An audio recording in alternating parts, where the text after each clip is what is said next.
Check 1, 2. Go! Curious about real estate? Yes! Then you've come to the right place. Get the knowledge you need, get over the fear, and get started. This is the Michael Quarles Real Estate Show with your host, Michael Quarles.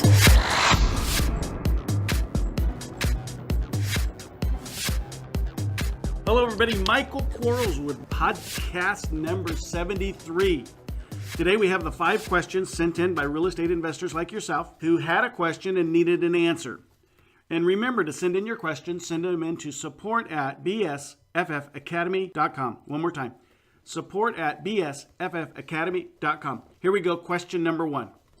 Which list do you guys never mail to and why? Is there a certain group that you will have found that isn't worth the marketing dollar? For me, there are 2. First list is I'm never going to mail to somebody that has under 30% equity. So I'm not going to go after marginal shorts or lease option transactions, those kinds of things. If I was doing marginal shorts and some lease option stuff, I would go after maybe the 0 or 5 to 15 kind of equity-based people. But I'm not going to do that. I don't like that list. The other list that I don't like that I have now proved to myself that it doesn't function correctly or as well is I don't market to trusts. I sent a bucket load of mail out. We have yet to get a single trust under contract, which confirms my theory, which was they're too like-minded, and that like-mindedness doesn't allow them to negotiate as well as we'd want them to do. So low equity-based people, under 30%, and trust people. For that matter, corporate people as well. So I'm an equity buyer, so everybody that has 30% to 100% equity, I'm marketing to, except for corps or trusts. So that group fits all the other groups as well. So if they're a divorcee or a probate or inherited or what have you, they're going to show up on that list if they have equity. And I only want to market to those that have equity. So great question. What is your opinion on tax late or tax delinquent folks? You know, I don't market to them. Again, I'm going to go to my equity list. If they're a tax late or tax delinquent, great. We did buy a house from a lady that the reason she sold is because she was tax delinquent and she didn't have the money to cure it and get it out of that tax delinquent status. And that was her motivation. However, if they don't fall into the equity-based portion of our business, they're not going to be someone we're going to market to. Question number 3. When dealing with local sellers, do you stick with the same scripts that you use for out-of-state sellers where you get a contract before looking at the house? Or do you prefer to look at the house in person? Does either method give you a better opportunity to negotiate the price and lock in the contract?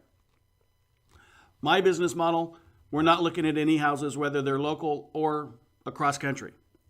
With that said, the reason we do that is because we have such an enormous amount of calls that come in that we can't physically do that. If I was sending out, say, 1,000 or 2,000 or 3,000 pieces of mail a month, I would absolutely want to look at every house and negotiate face-to-face. It's so much easier to get the great deals when you do negotiate, and you can use your neurolinguistics and positive negative reinforcements, all those kinds of good things that we teach in the academy. So, yes, if you're not doing I think right now we're up to 80,000 pieces of mail a month. If you're not doing those kinds of numbers on your marketing, then you absolutely need to be face-to-face with the seller. So great question. Thanks for listening to Buy, Sell, Fix, Flip. We'll be right back. Are you running out of leads? It's time you tried Yellow Letters at yellowletters.com. Get motivated seller leads through yellow letters, postcards, zip letters, typed professional letters, greeting cards, door hangers, and business cards. Yellow Letters is a full-service marketing company created with your success in mind. Get the personal attention you need to get your direct mail campaign started and get in touch at yellowletters.com. And we are back in 3, 2, 1. Question number 4. I really like the concept of Alex and Ryan. I especially like Ryan's part because it gives you a second opportunity to acquire crucial and sensitive information. On the first call, I get a bit nervous because I usually get beat up by the seller for asking such personal questions, which results in being able to obtain this information. If I'm the only person taking the calls, Any suggestions on how I can incorporate Orion so that I can obtain this information? Well, let's talk about getting beat up first. We all get beat up. Not all the calls are pleasant. Some of them are very rude and obnoxious and little prima donnas that call us on the phone. And that's just okay. But remember, they're our prospects, so we want to make sure that we're not the same types of people they are back to them. So we want to get them off the phone as fast as you can. And just got to learn to do it. Practice your scripts, role play a lot. Get over the intimidation of it. Stay in control of the conversation.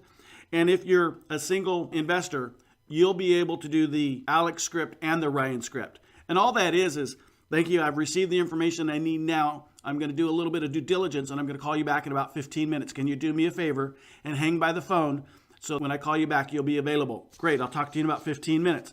And then you're going to do your due diligence that you need to do, and then you're going to go through the Ryan script. But you can do both. Just practice, role play, a little bit thicker skin. Understand that there are idiots out there, and it's just part of our business. Question number 5. I have heard many of the benefits to the seller that Sub-2 provides. But how would the seller be able to overcome the issues of income and debt limitations and being able to purchase another house with subject to mortgage still being in place? Well, it's much like if they had a rental. The lender's going to take a percentage of the income, 75% of the income, as a basis against the expense. Or it's much like if two divorcing people, one person got the house, but the mortgage is still in both of their names. The one person, if they're going to go out and get another house, they're just going to let the lender know that someone else is paying for it. So you would supply that seller with the copies of the checks, and they would supply their lender with the contract that you purchased, the fact that the property was transferred, those kinds of things. The reality is on Sub-2, we're not keeping the property long anyway, and sellers typically don't rush right back out and buy something. So, on a wholesaling deal, we're keeping the Sub-2, maybe a week, maybe 2 weeks, maybe a month, but it's not a long term. Some people take the Sub-2 and they do keep it for a long period of time. I just don't like that model. I don't think that model is as free and easy as the model that we do, where we're buying the property that has a giant amount of equity in it. We're doing whatever we think needs to be done. In my case, I'm going to just wholesale it and extinguish the Sub-2 and all the other voluntary liens and involuntary liens when I sell the property. So it's not in place for a long time, and you should let your seller know that. You don't want to create what they call a deed restriction by saying you're going to have the Sub-2 loan paid off by a certain date. Because if you don't have that loan paid off by that date, then you haven't honored the commitment, and they can rescind the deed in some cases. So just let them know that it's much like, again, a rental or a divorce where you're going to be proving that you're making the payments, and that you'll work with them, with their lender. But also let them know you're not going to have the loan out that long anyway, and fall forward with it. Most of our sellers are investors like ourselves, and so they kind of understand what we're doing. And I think it'll be easier for you than harder. There are some objection handlers. There's 17 of them. And the coaching program covers all those when we teach subject to investing. So great questions today, guys. I appreciate it. Remember about the form. Jump on there and ask questions. And if you guys are so inclined, iTunes referrals and recommendations, that would be great. And until next time, thanks so much. Bye-bye. Thanks for listening to the Michael Quarles Real Estate Show. Get more info and stay in touch at michaelquarles.com.